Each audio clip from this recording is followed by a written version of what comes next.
So guys, for the first step, you're going to head over to search and type in CMD, then you're going to run it as administrator. And then click on yes. And then once you run this, you're going to type in sfc /scan now, and then click on enter. Then you want to run the scan. And we can now run the scan in the background as we try out some methods that are going to come up in the video. So you just want to minimize this. So for the first method, you're going to head over to search and type in Task Manager. Click on it. And then once you run this, you're going to find Windows Explorer. Once you find that, you're going to click on it and then click on Restart Task. See if that works for you. And now for the next method, you're going to head over to search and type in Device Manager. Click on it. And then once you run this, you're going to expand Batteries. Then you're going to find your battery. You're going to right click on it and then click on Update Driver and then click on Search Automatic for Drivers.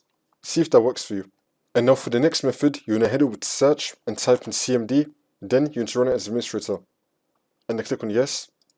And then once you run this, you're going to type in msdt.exe /ID power diagnostic and click on enter. And now this will come up.